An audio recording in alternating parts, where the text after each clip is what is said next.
So welcome back again to another kickback. We have a transfer special for you guys today. Some very interesting topics to go through. We will be covering Liverpool in our final transfer window waffle for the foreseeable future. That will be later on. We also have some fan questions. But to start off with, we're going to be talking about transfers.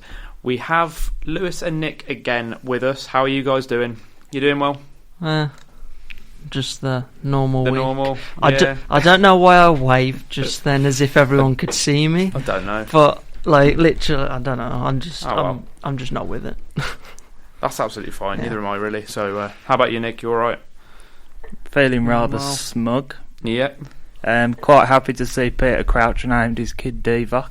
I wonder why you're feeling like that. What could have possibly have happened? It's just nice to know that in the past 13 years Liverpool have had two captains and they've both lifted the Champions League. Jordan Henderson has lifted the Champions League trophy.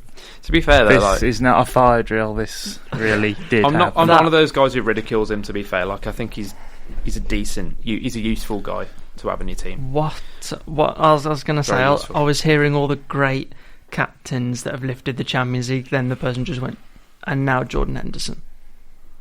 Yeah, bit of shock. Just like PK and the Milan captain. I can't remember his name. Was that Maldini or something like that? Right, and then you have John Terry and Yeah.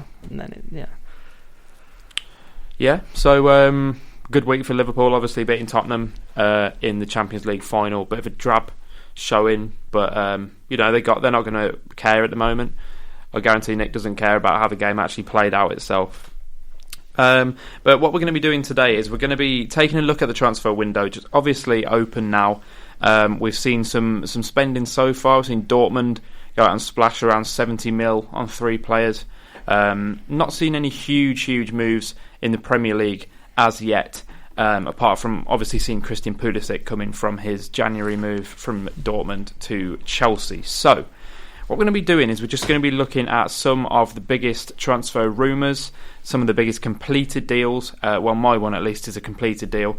And we're just going to be running through, do we think that they're good moves? Do we think that the fees are worthy of the player or that kind of thing? And do we think that they will fit into the clubs that they have moved to? So I think I'm going to kick off for the first time. I'm going to be doing the first player. It is a transfer that I believe, we're recording this on Wednesday, and I believe it actually only fully went through yesterday on the Tuesday, and that is Luka Jovic from Eintracht Frankfurt to Real Madrid. So huge move. I'm not 100% sure what the fee has been, but obviously Karim Benzema aging a little bit now. Cristiano Ronaldo's goal output still hasn't really been replaced at all. So this could be an absolutely great move, not only for the present, but obviously for the future as well for Real Madrid. So if we take a little look through some numbers, I saw a little graphic online from footballwhispers.com, and this is just a little comparison across the 2018-19 season between Jovic at Frankfurt and Benzema at Real Madrid. So in terms of goals per 90, Luka Jovic 0.68, Benzema 0.63. Jovic also assisting a goal 0.2 per 90, Benzema at 0.18. So not too far off at all from Benzema, but Jovic just about pipping him. The same with expected goals per 90 as well, 0.52 for Jovic and 0.48 for Karim Benzema. So do you think this is a good move all round? Lewis, how are you feeling about Jovic going to Real Madrid? I mean, it was on the cards, but it was obviously linked to the likes of Barca as well. Do you think this is the perfect man for Madrid to take him forward? To be honest, I think it's the right move. I mean, Benzema is 30, isn't he? 29, 30? Yeah. So you've got to be looking 30s at the oldest, yeah. You've got to be looking towards the future, and I think that you can't leave that type of signing too late as well. Yeah, because true. you don't want to bring him in and just throw him to the wolves. Yeah, exactly. Now he can kind of sit behind Benzema and learn for a couple of years. Yeah. And then when he's ready, he'll be put in. So yeah, definitely. I think it's a smarter transfer because usually a team like Real Madrid, they'll get rid of a player and then they'll just bring in his replacement straight away. Yeah, you'd think that. I think he's in that sort of stage of his career where he's in between being a kind of youngster and being like a sort of superstar striker. Luka Jovic, he's not quite there yet, but he has obviously only been putting these numbers up at Eintracht Frankfurt, but they've had a great season in the Bundesliga. Him alongside Sebastian Aller as well, playing for Frankfurt. They've been a great double act. I saw some people saying that Jovic could actually work alongside Benzema. I think Zinedine Zidane played with two up top at some stages during the first spell at Real Madrid. But yeah, as you were saying with these young players, it fits in with who they've bought recently. Obviously, we saw Vinicius Junior come in to Real Madrid. We've seen Eder Militao coming in from Portugal, and also Rodrigo, the Brazilian. So they are buying young. But I think Jovic is a different level to these guys. He's kind of already established himself as a proven goal scorer.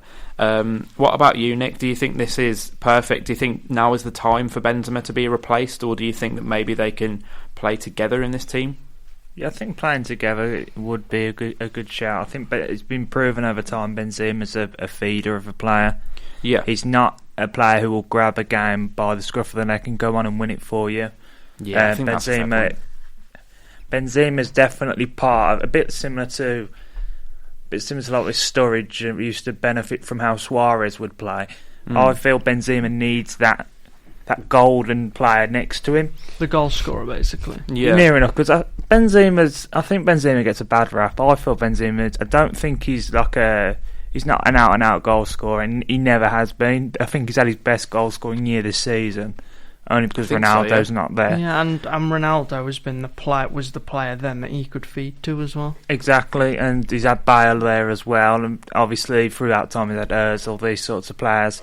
I think Jovic has been signed as a player. I think the fee's a bit high, don't get me wrong. I think he's a 21-year-old kid, but I think in the modern market it's the right price. But what exactly was it again? It slipped my mind. I haven't got it down for some reason. 52.4 million, I think, is what Sky Sports have. But I've just looked online and I've seen 62, whether that's million euros, I'm not sure. Okay.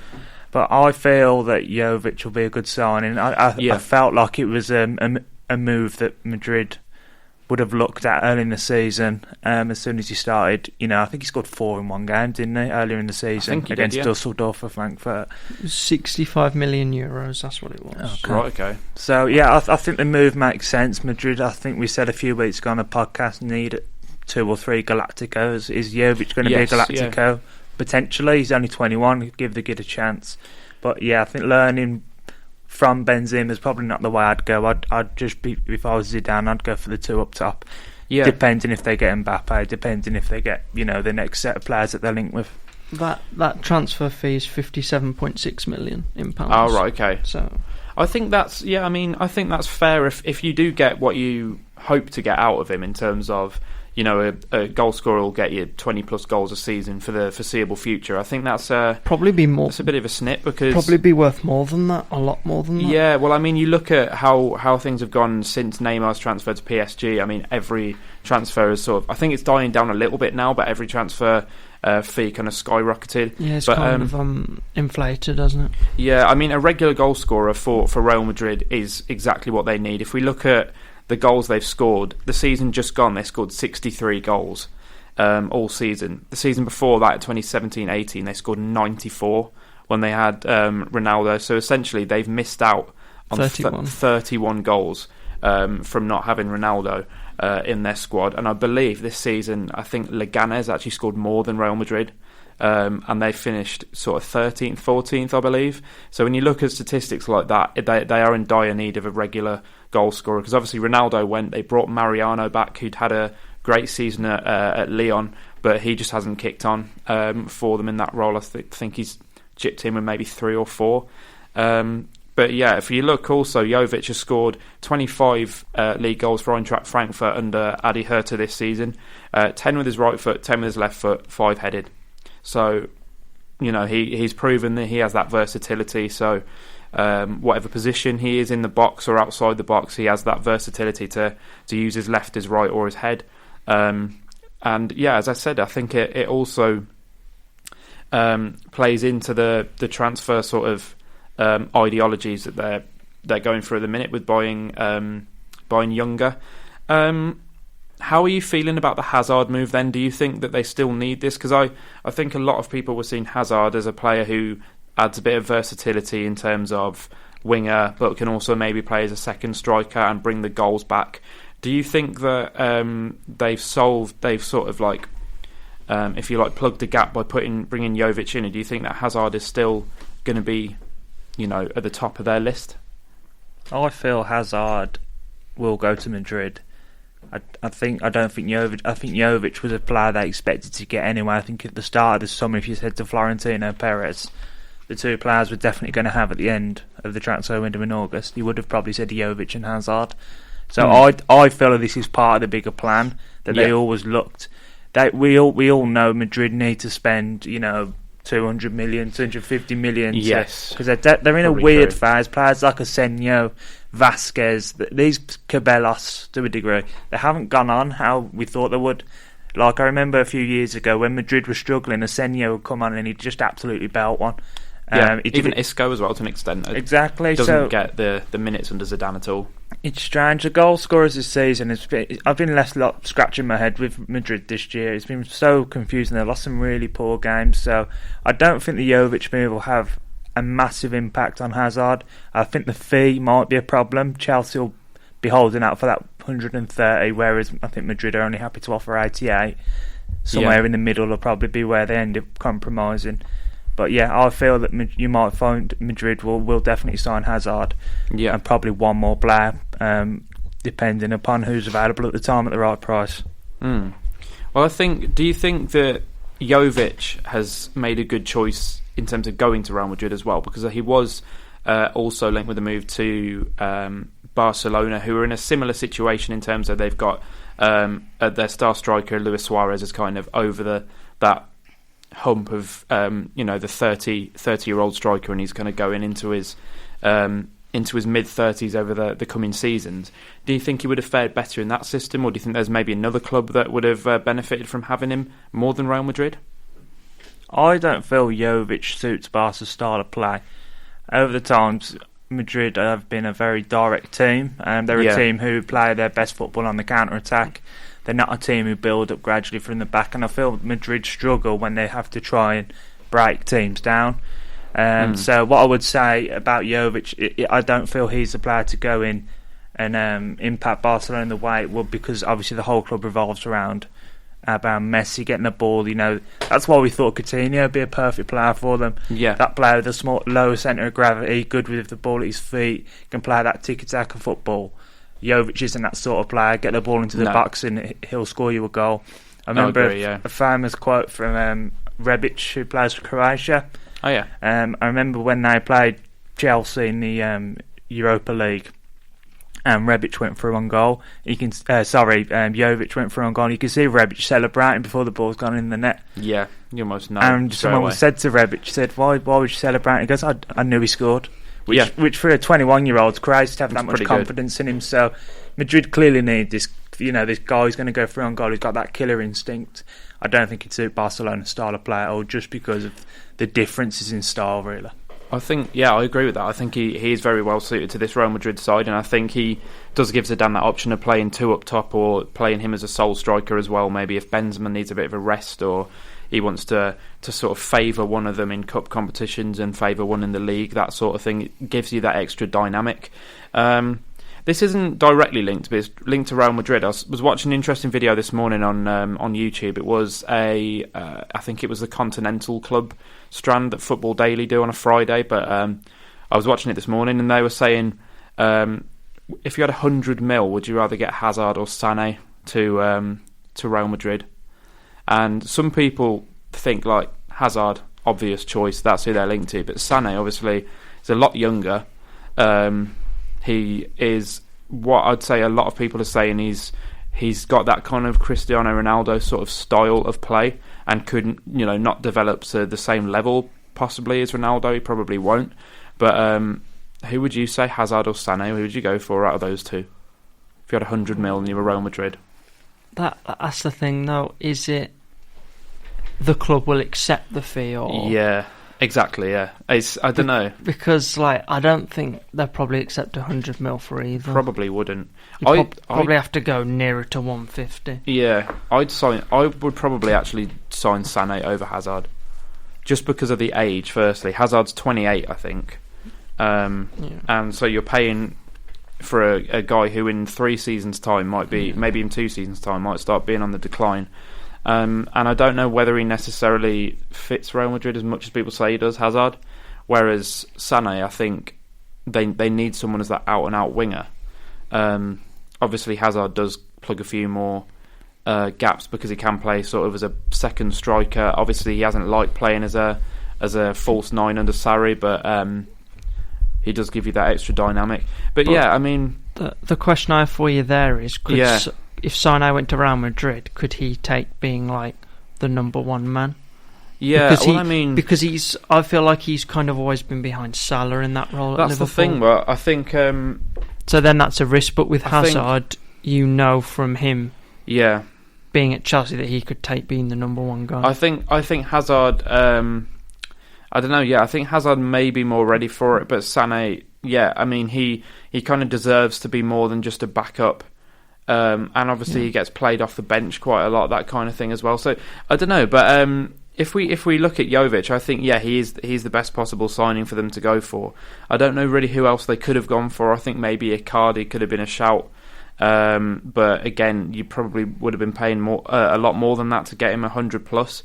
And there's also a few other guys who maybe would have been potential options for them. But I think Jovic is the ideal guy to go for. You know, you've got a guy who, as you said, is 21 years of age, and around 60 mil. That's not too bad, I don't think, for someone who's going to provide that goal output. Hopefully, if he's given the right amount of time and the right coaching, that's not too bad at all.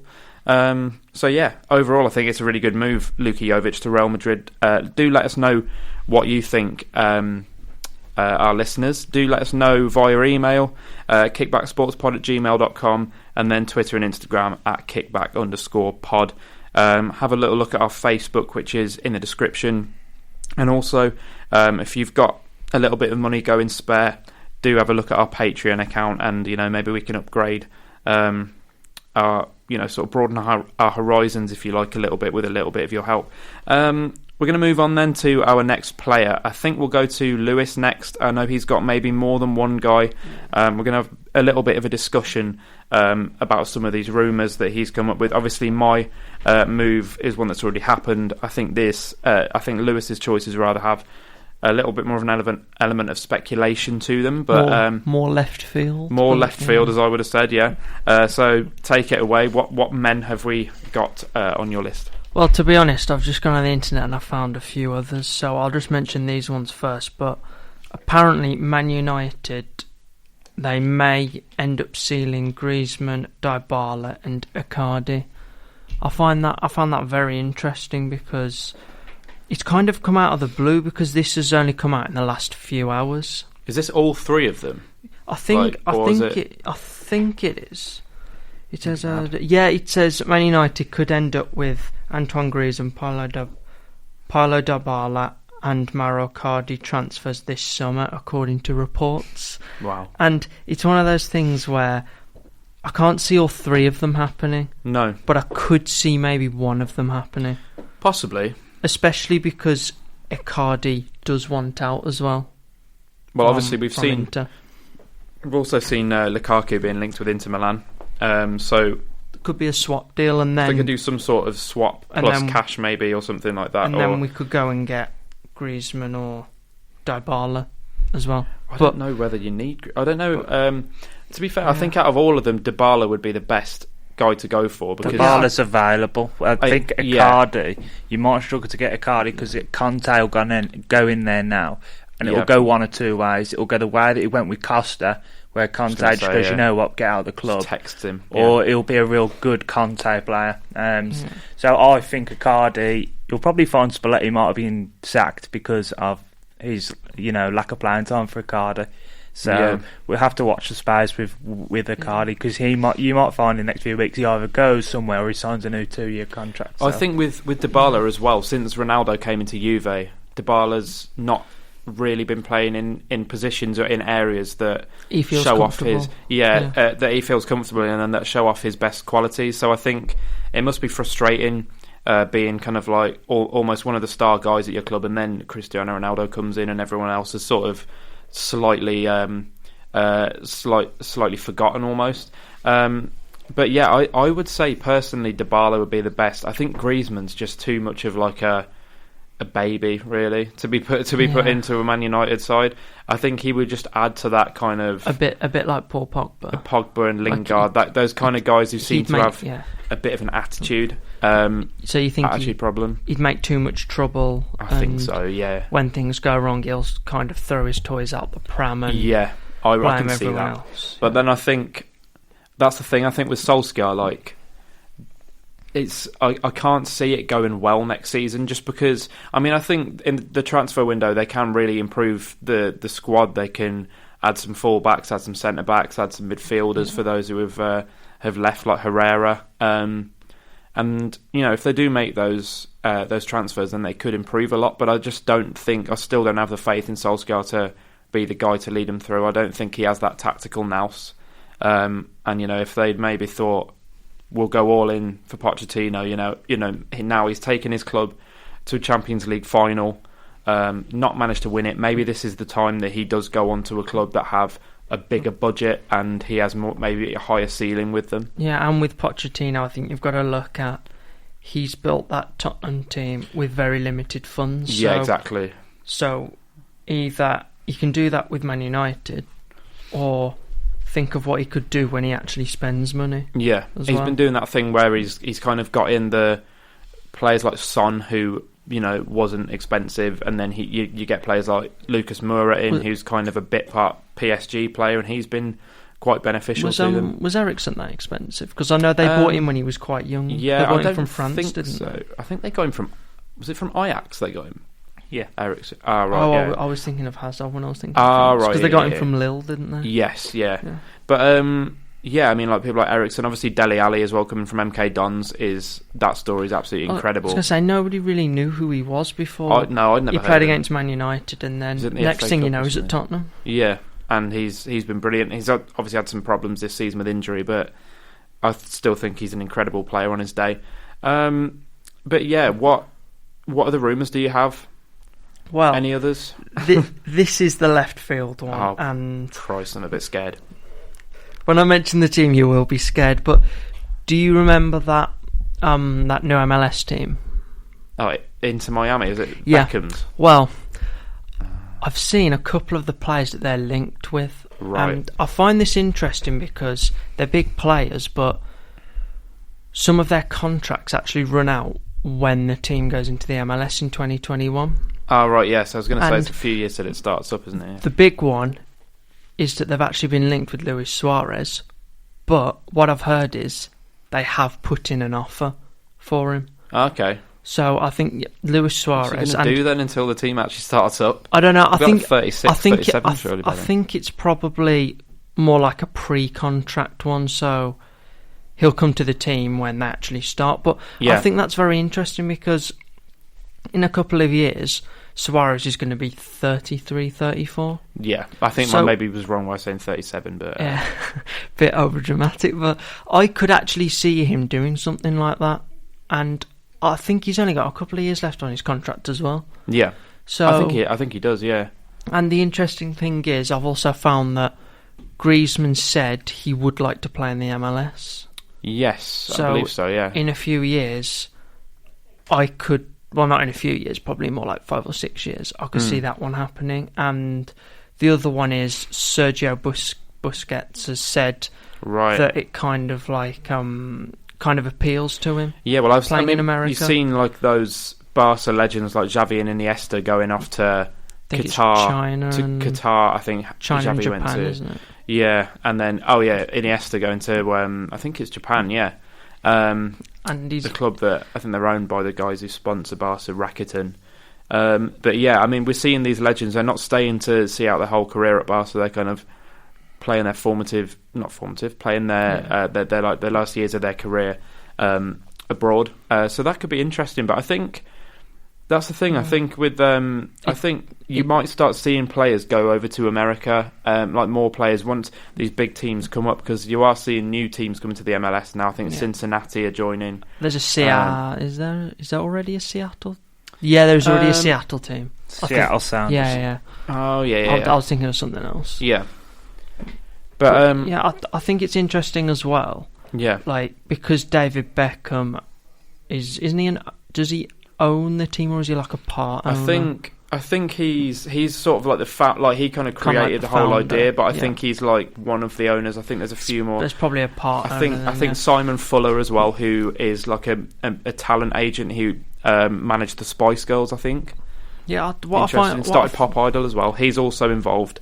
What I find interesting is, like, all of these players. I think they could get some good players purely because it's going to be known as David Beckham's team.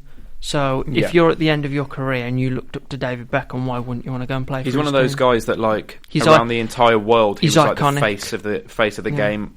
I think he's underrated in that aspect as well, of how big of a brand he has built. I think, to be fair, I think the brand that he's built and everything kind of takes away from his actual football talent as well. Because he was a brilliant player, especially when he was at United. He was an absolutely great player. And I just think, like, some of these rumours, I think now they'd be pretty stupid, but in a couple of years when they've got a bit older, like, I can see that happening. Yeah, there's players like all these Man United legends, like. Our two fullbacks, Young, Valencia, Rooney. Yeah. I've even had Zlatan's name being thrown in there. Right, okay. So I found it very interesting that it wasn't just like all the best players. Yeah. No, it sounds really interesting. They sounded more kind of logical. Yeah, I mean, I can see. So I don't know whether would they be able to sign kind of pre-contract agreements this early on, or do you think they'd have to wait out and see how things go, because it is like 2 years until they start up properly in the league, isn't it? The MLS. I'm not entirely sure, but I'm guessing if they actually signed a player, it would have to be a pre-contract. Because I think so. I'm guessing they could get that written up. But what I found interesting was, I think Messi and Ronaldo were on that list, but it was interesting to me because their contracts expire in 2021. Right. And that's when this team starts up. So if for any reason they're not wanted at their clubs, I don't see why David Beckham wouldn't just go and at least try, especially if their contracts are expiring, unless obviously they sign. I mean, he's a guy who has a lot of contacts. I mean, even someone like Rooney, because he's obviously probably a good friend of David Beckham, having played with at England with him, obviously. But yeah, I can see it. That could be really interesting, because I think having someone like David Beckham involved in a club, I think there is that additional pull. What was the most recent new team that's just come up into the MLS? Is there I'm pretty sure like Carlos Vela's gone there. I don't know what team it is. The guy who played for Arsenal. I'm not too sure what the club's called, but obviously, you've seen the likes of New York City coming in. I think there's Los Angeles FC as well now. Toronto as well. Yeah. So there are some real bigger teams. We'll see Nani go over there as well with Orlando City recently.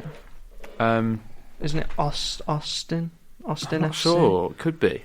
There's they're coming in 2021. I know there's a Cincinnati coming up from, and there's a Nashville team as well. They're really expanding that league. Which I'm hoping they make it into more sort of an accessible league and do like your promotion and relegation and everything, and make it a bit more kind of accessible to Europe and things like that, so people kind of understand it a bit more.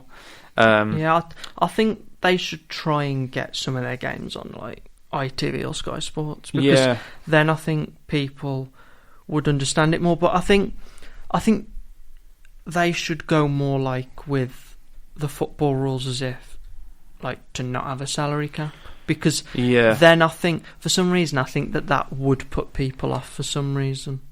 Could well do. When something's that different in a sport, sometimes that will put people off because they just don't understand it. Yeah, that's true. and I don't think it helps as well that their transfer windows are different to ours as well. Yeah, because you sometimes see clubs getting loans from America. I remember Villa loaned Robbie Keane from LA Galaxy. Like halfway through the season. Yeah, and Thierry Henry went back to Arsenal from New York Red Bulls and is a little sort of swan song period. But I think, stuff like this happening, like David Beckham bringing the new team up, it could kind of show the resurgence of the MLS. I think when we had Dylan on the podcast a while back, he mentioned about how David Beckham's kind of moved to the MLS. I think it was in 2007, just sort of revolutionised the MLS, and it paved the way, if you like, for a lot of other players going over there, the likes of Gerrard, Pirlo, David Villa, those sort of level of talent. But recently we have started seeing it tail off a bit with Qatar, Saudi Arabia, China, Japan. Basically waving their money in front of everyone's face. Yeah, I mean, seeing Japan now bringing in Iniesta, Podolski. Yeah, and China as well. Don't they pay like double what people are worth or something? Pretty much. I mean, like Ezekiel Lavezzi, I think, is still one of the highest paid players in the world. He plays for Hebei China Fortune, I think. I was going to say, what about Tevez? Is he still in China? I'm not sure, actually, where Tevez is. I remember, he back in Argentina now? I remember he was getting paid something ridiculous, like $650,000 a week. Yeah, which and it's which not even then quality was the football. highest. I mean, the club, I think it's Hebei China Fortune that Lavezzi plays for. They just sacked Chris Coleman, so the level of actual football they're playing isn't really worth the money that they're giving. Yeah. But yeah, I think that's interesting to bring up into Miami transfer rumours, because it's something slightly different. Who have you got, Nick? Have you got some other rumours or some completed transfers maybe? What sort of options have you gone for? Right, so I'll just be focusing on one transfer which looks like it's materialising at a very steady rate.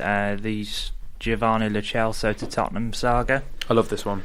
So this is a player who is very highly thought of. He was on PSG's books. Betis only signed him, I think, last month. I think there is a little bit of a problem with the transfer fee. Betis want 88 million, which is his release clause, and we know Tottenham to be very articulate with their prices. They like to stick as lower. Yeah. I remember recently when they offered 15 million for Jack Grealish, which is almost laughable. Yeah. So I think the problem that much. The problem with the Lo Celso move is that Betis have only just signed him, a bit similar with Jovic, because Jovic only signed.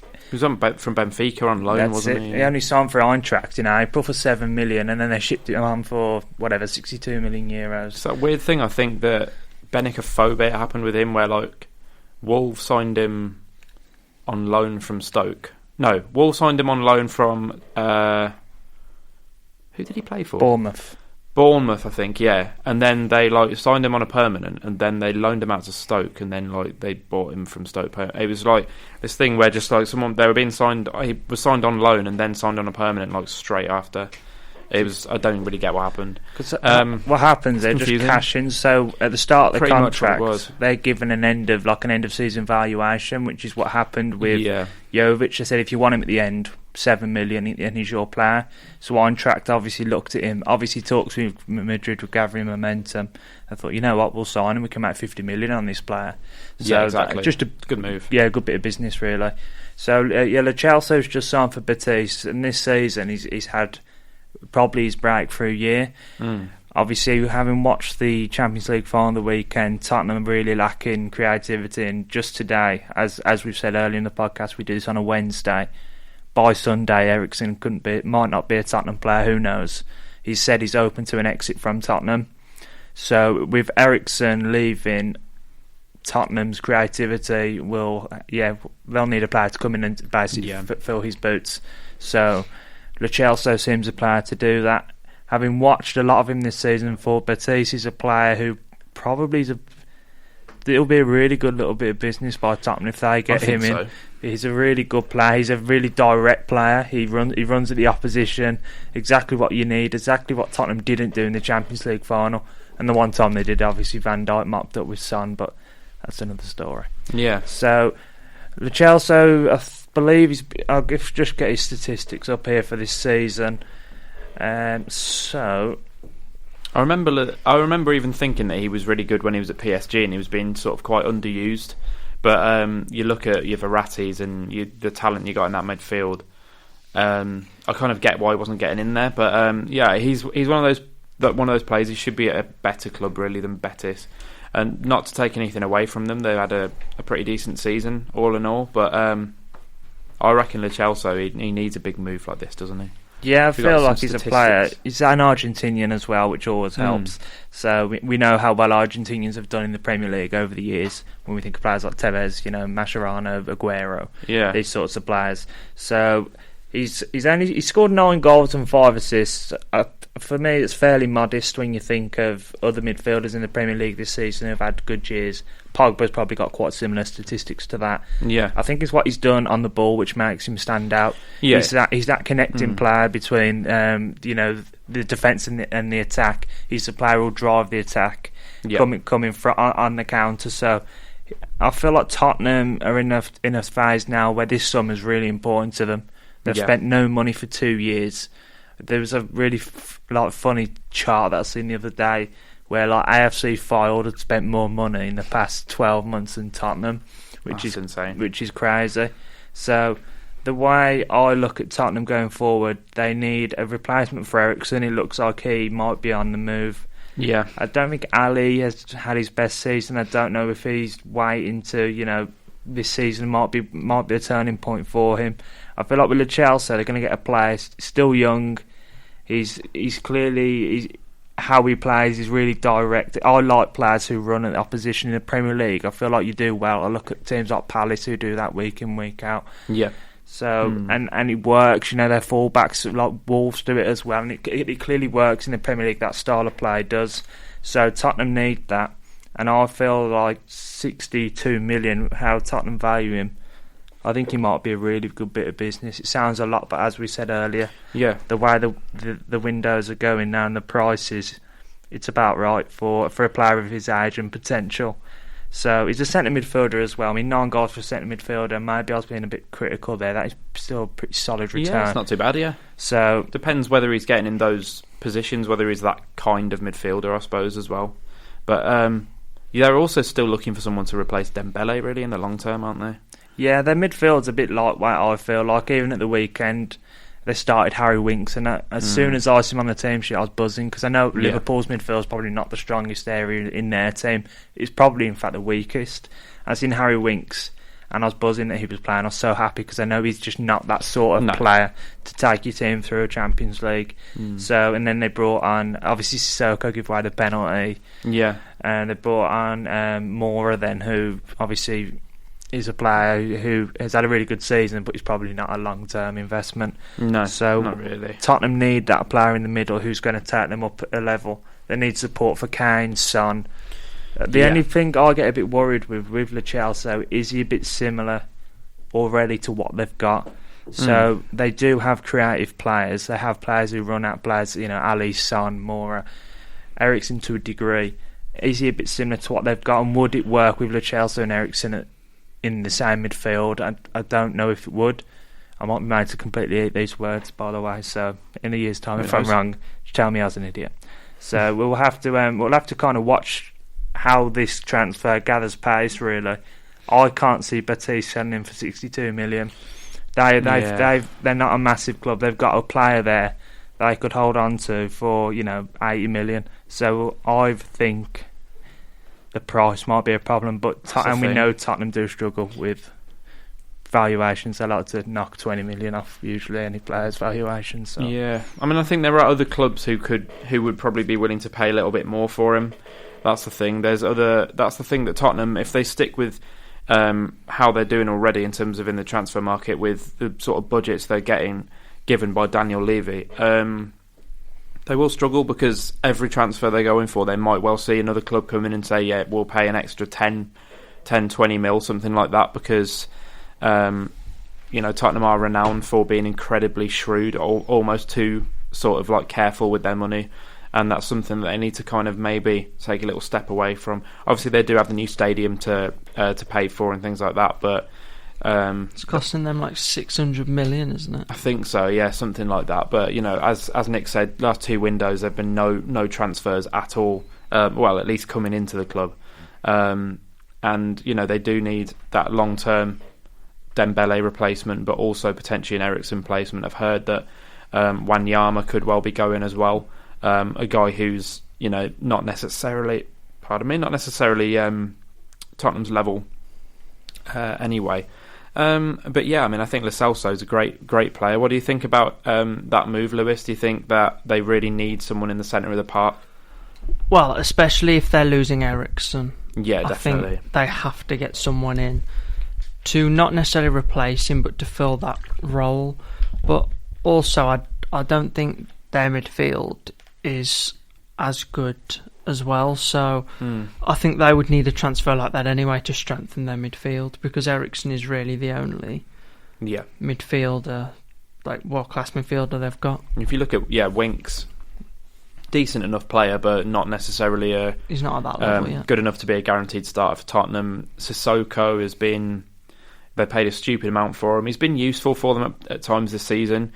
Wanyama as well, not really their level. Eric Dyer, just not consistent enough. That's their problem. Yeah, exactly. They can have a good game every now and then, but Dembele, he was like so good one season, and then he looked like he should be whacking out the Zimmer frame like 6 months later.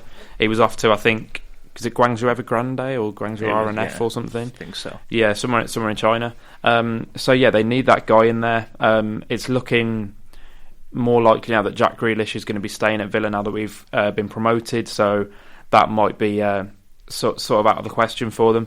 But they would be having to pay maybe double for Lo Celso what they were planning on paying for Grealish. So it will be interesting to see how that one pans out. It's definitely somewhere that they need to strengthen, whether they'll go in for him or not. It'll be interesting to find out. As I said, let us know what your thoughts are on those transfer rumours and the completed deal for Jovic as well.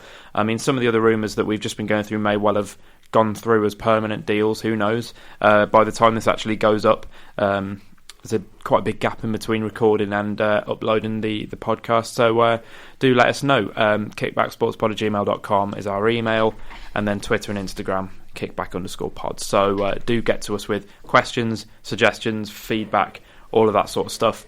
And we're going to be moving on to our segment Transfer Window Waffle, which is our final segment of Transfer Window Waffle until maybe the start of the winter, where we start going towards the winter transfer window. So we're going to be covering Liverpool, obviously Champions League final. Prove that they could win finally. Salah's sort of fortunes have been changed, obviously, from that traumatic experience with Sergio Ramos the year before.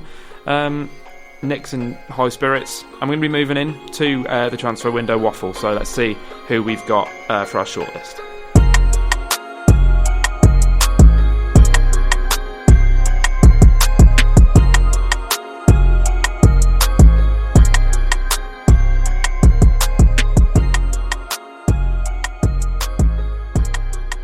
So yes, here it is. It's back. It's Transfer Window Waffle. It is the final one until maybe October, November, something like that. Just when the transfer window's done and dusted, and we've got a little look at the following season. So, Liverpool, Champions League winners. It's only fair if I let Nick take this to start with. I was kind of just sort of stuck with who to go for, really, because they're a pretty complete team at the minute, Liverpool. It's really only a couple of backups maybe that they need to just fill their squad out a little bit. So who have you got, Nick? So I've got two players at the moment. As you said, this has been really difficult, and it's nice to be in a situation where you're struggling to pick players. Yes. Because it feels like we've got a team of good personalities. We haven't got any bad eggs in the team. Probably the two who were Sturridge and Moreno, the two who don't even fit the system, have been let go. So, as you said, there are now gaps to fill. So, with that in mind, I think the midfield is always going to be a talking point for Liverpool, because we didn't replace Emre Can when he went to Juventus, so we've been left with a hole in the midfield, really. Milner's obviously the player who we know George is very fond of, who seems to be able to play in any position. Great guy. I'd say more than very fond of, but go It's ahead. getting a bit scary how much George likes Milne. I'm getting a bit worried. He just comes up in conversation quite often, and then just coincidence, I guess. Yeah. So the first guy I've gone for, he was named in the Champions League team of the season this week, which was dominated by Spurs and Liverpool players. Yeah. Was Tanguy Ndombele. So Yes. Ndombele is a midfielder for Lyon. Lyon have had a good year. They're one of the only teams to beat Man City this year at the Etihad. And I think a lot of what Lyon have been doing this year, they've been quite hard to break down. And I think a lot of that is due to Ndombele. He had a really good Champions League campaign. He seems to be a player who would suit almost like I almost forgot we owned Keita for a second. And I was down to about 3 or 4 midfielders. He's like a similar player to Naby Keita, a bit more defensive though than Naby Keita, and his stats show that. Maybe a bit like a Kante, I suppose, just a bit taller. He's only scored 1 goal and 7 assists this year, but he's played 34 games out of 38. Seems to be a reliable sort of player. He's valued, according to Transfer Market, which is obviously our reliable source every week, at 65 million. Yeah. I always find Transfer Market always undervalue players. They do tend to, yeah. I think. So what's he really worth? Is a scary. I don't know. Yeah, it's a scary thing. I mean, I think, to be fair, I think that's like not too far off. Maybe a little tiny bit more, but I don't think it would be too much more than that, really. It's supposed you got to remember he's 22 years old. Yeah. It's like he's been the way he's played this season.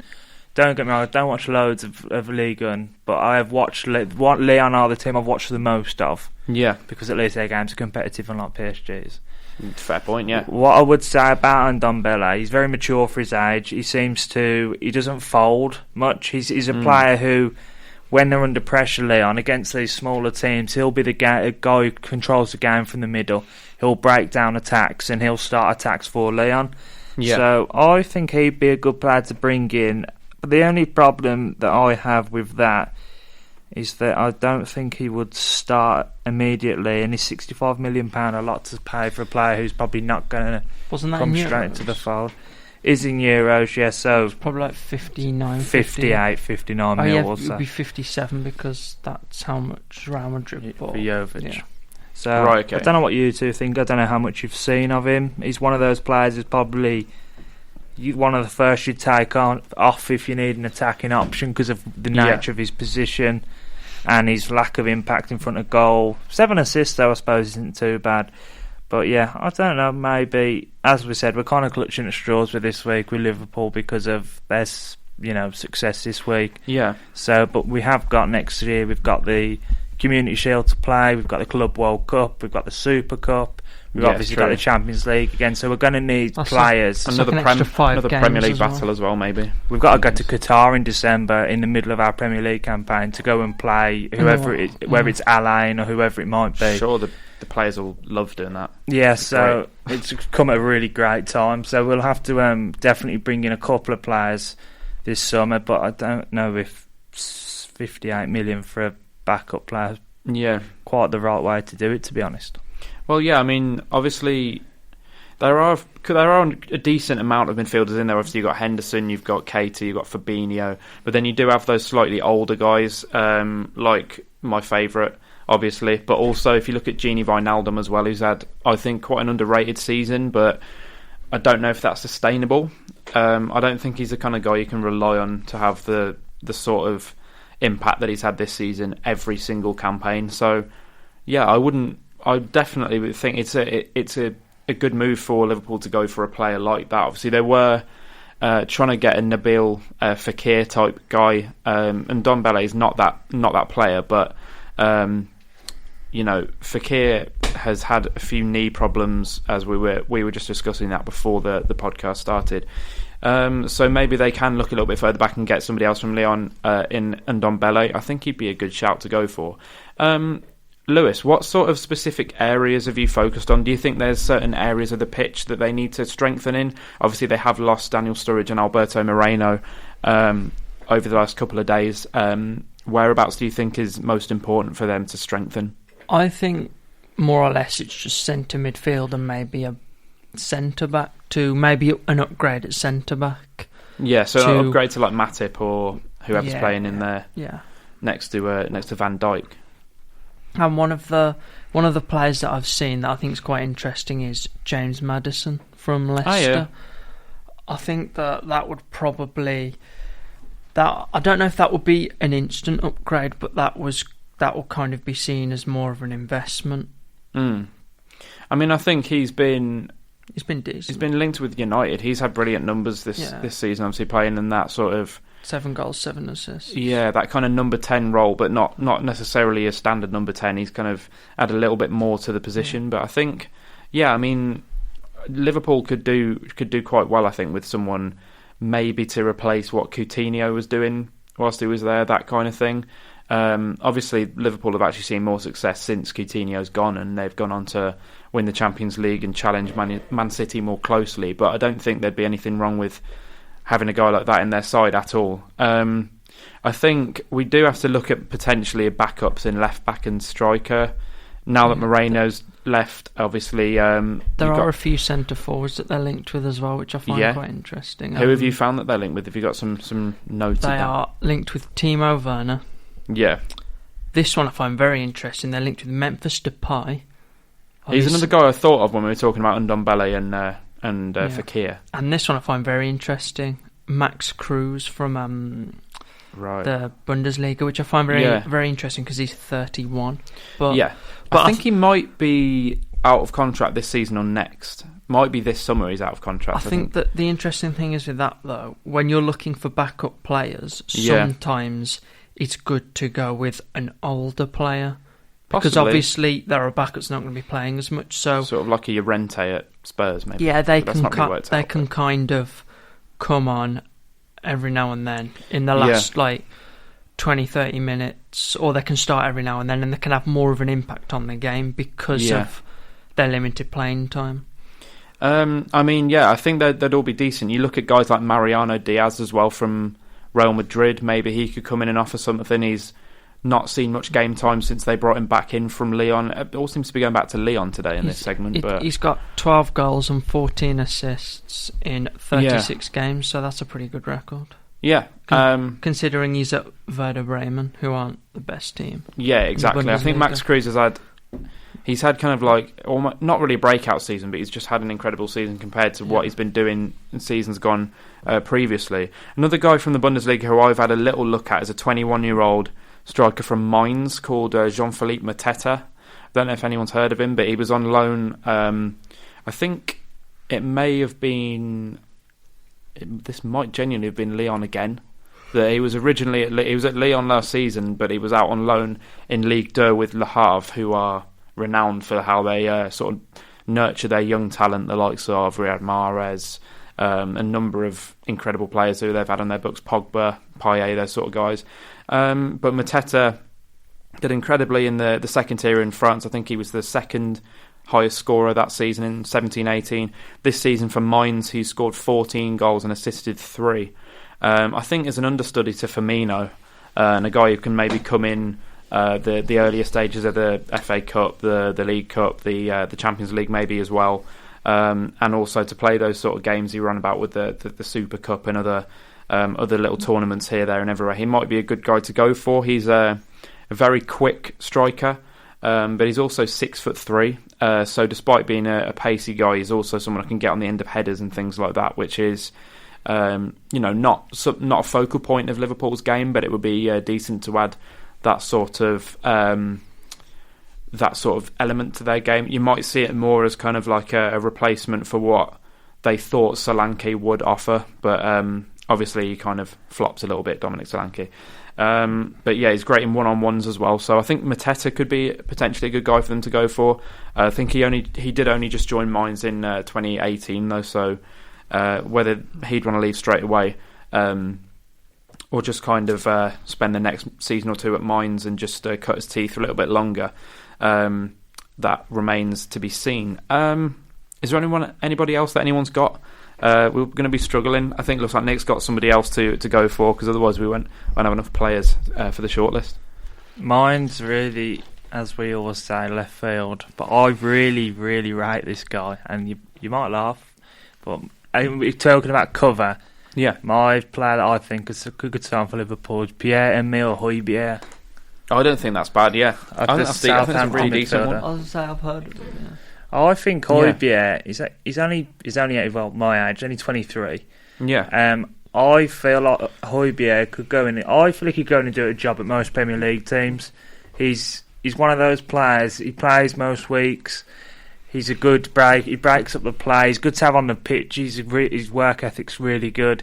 He scored a couple last year. He's what's the word I'm looking for? His discipline's not great. That's something that could be looked at as a team. A few reds, I think, maybe. I don't know. As a team who had the best fair play record last season in the Premier League, probably doesn't suit that model. I don't even know if we had a red card last year, Liverpool. I think I remember reading that the only club who didn't get a red card was Chelsea, but I can't think who Liverpool did have sent off though. No, this is something that I was thinking about. I couldn't think who we. I'm pretty sure someone said to me that it was just Chelsea who had no red cards all season, but I don't remember a red card for Liverpool. But maybe there was one at some point. Yeah, we'll have to do some investigating with that. Yeah, but yeah, I think Højbjerg is a good player. And going back to what we said last week, fantasy players, he's a good player to have, and he seems to get a lot of points because of how he plays. And the nature of how he plays is always in games. You will always find when Southampton are, whether they're losing or they're winning, he's the player who's trying to control the game from the middle. Yeah. He's an aggressive player. He's the sort of player I can imagine working off the ball for Liverpool. And I reckon a bit similar to what we did with Shaqiri. I know we didn't work out for Solanke as well. But getting players at moderate prices and then having them come in when necessary. Yeah. And look what Shaqiri's done for us this season. He scored two goals reliable when he's been called upon. Yeah. Against United, he's come on and changed the game. He's scored a few important goals for us against the lesser sides in the Premier League. I could see Højbjerg coming on and being that sort of player for us. And even in games in the Champions League where we need that player who's going to be in control in the middle and break up the possession, I think Højbjerg suits that model, to be honest. The player that was sent off for Liverpool was James Milner. Oh yeah. I remember that now. Yeah. Of course you do. Poor Jimmy, yeah. And he's come up again. George is ecstatic right now. We'll just Who rename was he it. Sent off against? James Milner and Leon. I have no idea. It just has the red cards. I remember it happening, but I don't remember why or who it was against. I feel like it was a second yellow. Yeah, probably. I'm not sure though who that was against. It just rings a bell now that you said it. I couldn't see your boy going in. Oh, and Jordan Henderson was sent off as well, apparently. Oh. Yeah. Well, we got two. To be fair, out of anyone, Jordan Henderson and they're kind of the guys I'd expect to get sent off. They're just those sort of players who seem to get sent off. Thugs. Yeah, just yobbos. But yeah, I mean, I think Højbjerg is actually like a really underrated guy. I think he had some quiet spells at Southampton under like Mark Hughes but since Ralph Hasenhüttl came in, it's probably his discipline. Brilliant. Really, yeah. I think I feel like he's always there with like the worst discipline out of all the players in the league. And then that he got kind two of reds, maybe. I think underrates players sometimes. It's always him and I think Holebas as well, who just get like 2-3 red cards a season for some reason. But I don't know. I mean, I think if Klopp can help that, I mean, yeah, Liverpool did have a very good disciplinary record. So if that can rub off on Højbjerg if he did come in, then that would be absolutely great. I struggled to find someone who could be a backup left back. I think I was saying off air that obviously Alberto Moreno's just left alongside Daniel Sturridge. They only really have Andy Robertson, who's they're linked with a Bristol City left back called Lloyd Kelly. Right, okay. Oh yeah, Lloyd Kelly, he'd be a decent option. I mean, that for me would be the way that they would have to go. I mean, there's also Jamal Lewis, but he's just come up with Norwich, so he would probably be a little bit harder to get. But yeah, I mean, getting in a young British kind of understudy to Andy Robertson, that could be the way that they go, because I look at people like Junior Firpo at Betis and Ferland Mendy at Lyon again, and they just, for me, wouldn't be... They're too good, if you like, to be backups to Andy Robertson, despite, obviously, Andy Robertson's had an incredible season. But yeah, I think somebody like Lloyd Kelly would be actually a pretty good shout. Anyone who's kind of like a young English left-back coming in, we've seen a lot of good English full-backs in the Championship coming through. Can you guys think of any other potential people? Because left back for me, it feels like they just need someone just in case Robertson's like wiped out for 6 months or something with an injury. Who's really going to step in for them? I think there is that Joe Gomez possibility, but I don't know. They're also linked with Felipe Anderson as well, apparently. Oh, okay. I find that very interesting. That would be a good player if that went to. I mean, it would. It would probably won't, but yeah, you think you're right in saying left back is tough. I'd probably look at players like, Cedric Suarez and people like that who are going to be available at. I wouldn't go out and break the bank for a left back who's not going to play. Was Cedric at Inter? Yeah, he went on loan to Inter, didn't he? That's a weird one. So we know what we're like with Southampton. I've named a Southampton player in this segment today, but I just feel like Southampton players, it just seems to make sense because how Southampton play, Liverpool seem to adopt. And now especially they've got Hasenhüttl, who himself is called Klopp of the Alps, Yeah. It's that kind of German, I know Hasenhüttl's Austrian, but it's that kind of like German sort of Gegenpressing influenced sort of tactical approach rather. Yeah, definitely. I think now even more so, Liverpool could be looking to Southampton to get a few of those guys in. I think there's a few good guys who have had some really good seasons at Southampton. But yeah, I mean, for me, I'd put Højbjerg in this list, like as in the top three of players to go for, because I think obviously as Milner does start to age out and Wijnaldum maybe isn't going to be as good next season as he was this season. I think Højbjerg, should we put him into the list? I think he's a good shout to go in for. Yep. So we'll put him in. Who else do you reckon? Who else do we want? I think maybe a left back is a good option to go for, just because of that Moreno thing, and then maybe a striker. But if you guys disagree, obviously we just have a little. Just continue with the debate for a little bit longer. Yeah, I feel the left back position is difficult. It seems to be. Maybe looking at players who are going to be available at cheaper prices, players like Rodriguez from Milan, who's going into the last year of his contract. Somebody who's going to offer something different. I think Rodriguez is, but I think Liverpool's transfer strategy is not to sign players of a certain age, but then we go back to Jimmy Milner and we signed him and look what he's done. So, but then Colo again, as well. But then again, would Rodriguez want to play as a backup? That's the thing. You've got to remember he's getting to the age where he likes to sit on a lucrative contract. So true. I mean, we'll get Milan. But would Liverpool then again? Would Liverpool be willing to pay him enough? To back up as well? Yeah. I don't know. It's really hard. We could always leave one of these spots open for someone else to fill for us, but for one of our 5 fans. Yeah, one of the 5. Yeah. Do you think a striker is an important one as a backup to Firmino? Obviously, Origi's shown his worth in the Champions League final, but obviously Ings appears to have gone. Sturridge has gone. Solanke obviously went to Bournemouth somehow for 20 mil. So do you think there is another need for another guy in there, or do you think they've got enough of a goal output in Salah and Mane and the other guys in that squad? I don't think goals will ever be the issue. No. I think the style is the issue. I think we look at Liverpool, and if how we play isn't working, I think this is why Divock is such a good player to bring on, because he's just so different to the other three. He's so direct, different dynamic. He runs at people, he's tall, he scores goals really that I don't think the other three would score. So what I would say, it's going to be difficult to bring a striker in who knows he's going to be the third option, because it looks like Divock's going to sign a contract extension after his performances. You look at the goals he scored against Everton, Tottenham, Newcastle when we were still in the title race, and obviously now Barcelona, and obviously I've already said Tottenham. He scored some really important goals. I think he scored 3 or 4 match-winning goals this season in really big games, so he deserves a contract. I like him. I think I've mentioned on the podcast in one of the early ones, I rate him as a football player. I don't rate him as a starter. I rate him as an impact player. And if somebody comes... Going back to the left back, I was just thinking players who we might look at is someone like Chilwell or Cresswell, potentially. Yeah. Kieran Tierney maybe, but I think he'd be a bit expensive maybe. Tierney does suit the Liverpool kind of mould. He's that sort of player, that young lad who's come through and he's been reliable to Celtic, and he's a Celtic fan. He kind of suits that model of player that Liverpool go for, a bit similar to Trent in that sense. But that we might be priced out of a player who probably won't.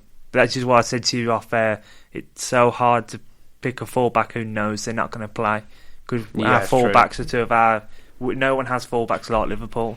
No. So it's difficult to bring someone in who goes, you know what, I know I'm going to sit on the bench every week. I'll probably get 3 or 4 games in the Cup and a couple in the FA Cup. So, if you want, should we leave the left back open for the fans? Yeah. Or do you want to? Another way we could approach it is really to say, who do you think who do you think Liverpool should give a new deal to, like a new contract? Because that can be as important as a new signing half the time. But obviously we've got 2 spots left open. Who do you think we should put in another one? Any other guys? I'd like to see Ndombele. Yeah, I agree. Yeah. I think that's a sign. I could see Liverpool doing it as well. Yeah. The only problem is Manu are linked with him as well. So Manu will probably offer him triple what Liverpool do. So because Ed Woodward knows nothing about football, but that's another matter. Yes, that's another debate entirely, which we'll all agree on. I think that could be another podcast topic in the future. Actually, we might look into doing something about Ed Woodward, or just people who know jack about football. Yeah, it could be good to do an article. Well, not an article. Sorry, a podcast on non-footballing brains trying to display footballing brains. Ed Woodward literally springs to mind. Minola Ranolo, the agent. All them agents. A famous quote that come out this week from Frank de Boer, who said when he was appointed the Inter manager, one of the agents went, "I wouldn't have appointed you if I knew this is what you was going to do." So basically the agent actively had a role in picking the next Inter manager, which is amazing. He said he speaks to his players 10% of the time, and the agent's 90% of the time. No, so it just shows how it's not actually player power we should be worrying about. It's agent power that's George Mendes as well. Those sorts of guys, yeah. Who's the one who's been arrested? Who's been given a UEFA ban? Is that? I think that's Raiola. The one who represents Cristiano Ronaldo and. I think he's just started representing Matthias de Ligt as well. So that might have a big impact on the transfer window as well, because I know he has many contacts in the squad, and I know he has at least over 50 big players across Europe and the rest of the world, so that'll be interesting to see what happens with that. Yeah, definitely. So do you want to put Ndombele in there as well? Can't get my words out. Yeah, so we'll say Højbjerg and Ndombele, and then I think we're going to leave the third spot open for you guys. So whether you think there's a backup in any position, or some big name signing that you think Liverpool should go in for, we will shout you out next week with your suggestions at the end of the podcast. So I've had just one player who I forgot to mention who's been re-linked with Liverpool. Yeah, Suso, the Milan winger. Problem is, I think we signed him for 8 million and they want 45, so no, basically. But I have seen it linked, so yeah, I think I've seen it. I know he's a Klopp kind of player as well. He does kind of fit the model of. Yeah, I can see that. You got to remember as well, we got Chamberlain. He's coming back. He's like a new signing as well. Exactly. Yeah, that's what I mean. Keita will feel like a new signing when he's back from his injury. So yeah. It's looking rosy, but I think we need probably 3 players. Yeah, you'll probably find we'll ride the Championship or League One for them players as well. Just about fleshing out the squad. I mean, there are those, as Lewis was saying, there's guys like Lloyd Kelly. I think, I can't remember his name, but there's from Blackburn, there's a really good young fullback. There's people like Max Aarons as well, but again, he's from Norwich, so maybe wouldn't necessarily be moving anytime soon. There's Ryan Sessegnon, who's gone back down, but again, could be priced out. I do like Vranic for Norwich, the midfielder. Yeah. I think Vranic and Stiepermann. Buendia as well, who's had an amazing season. I think Norwich's midfield next year could be something to watch. I mean, I don't 100%. Know if they're quite Premier League level, but they absolutely stormed the Championship, so yeah, I'd say a big shout out to Vranic. I think he'll be a big player in the Premier League next year. Definitely. So do let us know. Just have a look at our contact details at the side of your screen. I think that is a great segue into our first question. So it's a question from Matt Bannister. Who will do best out of the 3 promoted sides from the Championship to the Prem? So Norwich, City, Sheffield United and Aston Villa. Who do you guys think is going to have the best season? Who's going to do a Wolves and who's going to do a Fulham? Villa will be the best. Yeah? Simply because of the heritage of the club, they'll attract players.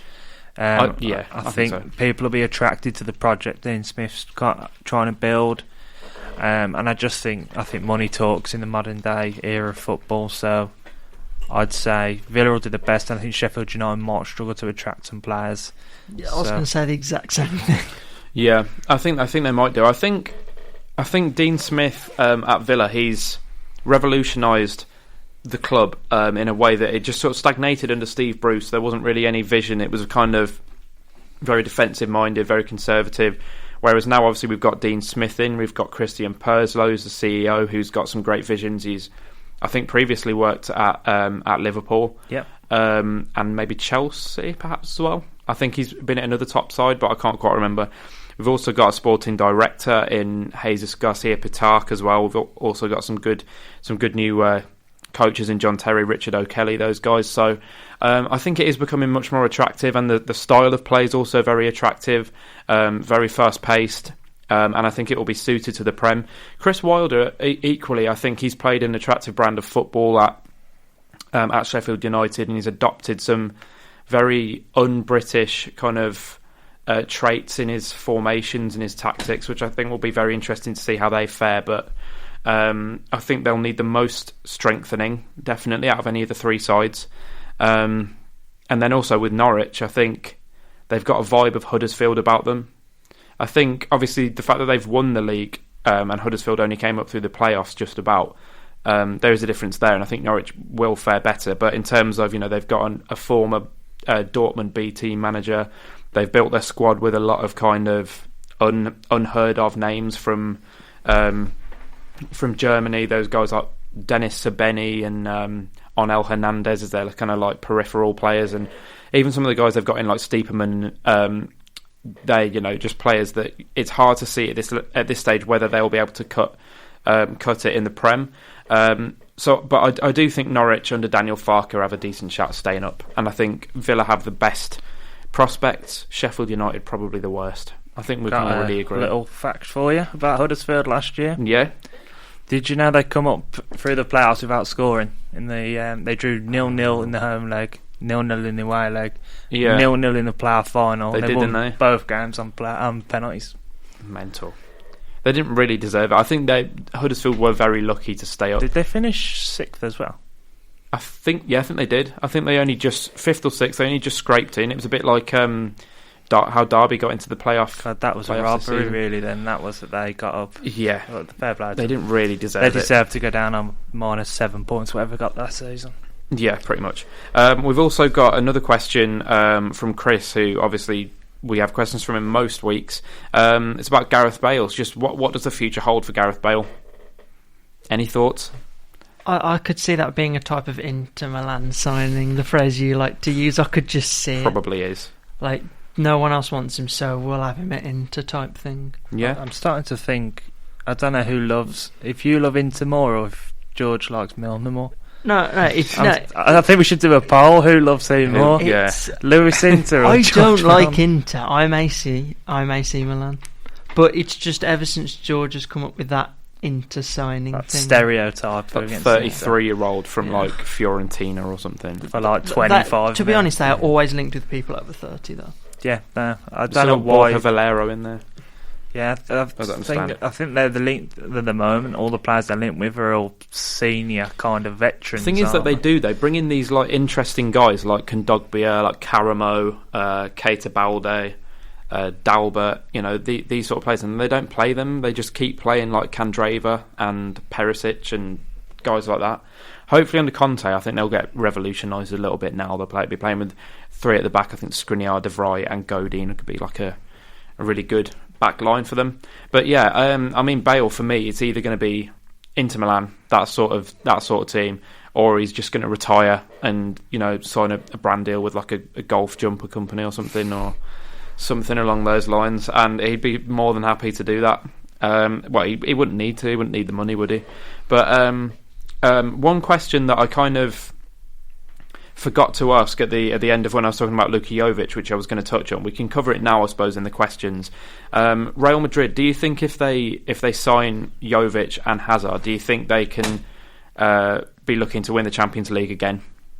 I think I said on the podcast 3 weeks ago, I said Real Madrid will sign 3 players and they'll win the Champions League next year. I did think a lot of it relied on Mbappe, but now the news of Jovic has broke. I think that deals, even though it looks like Mbappe wants to move away, I don't think that move will materialise. By the way, breaking news on Sky Sports is saying that Hazard's move to Madrid has collapsed. Yeah, I've heard that as well. Oh. So that's come very timely. But I don't know, then maybe that has added a bit more juice to the Mbappe story. But potentially, yeah. I think too, so Eriksen's thrown his name into the hat as well. I mean, for me, I think Eriksen's always been seen as that kind of guy that they would go for if they can't get Hazard. So maybe we'll see the cogs turning on that Eriksen move more quickly. But yeah, I mean, it's written in the stars almost, like Zidane's back. And they strengthen, they recover from losing Ronaldo. They strengthen up top where Benzema is maybe on his way down, and then they go out and they win another Champions League. So I think that kind of wraps it up. Thanks for your questions once again. Thanks to Matt and to Chris for sending those in. And do remember to send in any questions or suggestions. Also, your feedback is much appreciated every single time you send it. We are going to be introducing a brand new segment next week. It's the end of Transfer Window Waffle for the foreseeable until closer to the winter window. So I do hope you've been enjoying the Kickback Football Podcast. We've been going for 12 episodes now. And yeah, we're really enjoying it, so we hope that you are too. Kickbacksports at sportspod@gmail.com, sorry. That's our email. And then Twitter and Instagram, kickback_pod. As you know, Facebook and Patreon, it's all there for you. So do have a little look at our socials. And yeah, keep an eye on our Instagram for any updates on transfers as well. So thank you for listening. Any final words from you, Lewis and Nick? Anything to chip in with? Yeah, if you're having a bet this week, my bet advice would be Portugal to win the Nations League. I think that's a good shout. Yeah, I forgot Nick said he has some valuable betting advice, something I know absolutely nothing about. So is there any other little nuggets, or do you think that's the main one? I think that's a good shout, actually. I just think Portugal might be the forgotten team. They're playing Switzerland tonight, who seem to be... Obviously... we release this podcast on a Sunday, so Portugal may not even be in the final by the time you listen. So sorry if you've already had. It's not great that we have such a big gap. But if Portugal are in the final, the podcast will be streamed before this, so you might be enticed into having a bet on them. But I'd look at Portugal as the winners, and in terms of goal scorers, I'd look at Bernardo Silva and Portugal to win as a kind of a double bet for you. Nice one. It could be an interesting one for you to go for. Let us know how you do on the betting front as well, and we'll be happy to celebrate along with you next week on the pod. Anything from you, Lewis? No, not really. I can't really say anything after what happened on the weekend. So fair enough. That's all good then. So thank you for listening. We will be back again next week, next Sunday, for the 13th kickback. So cheers for listening.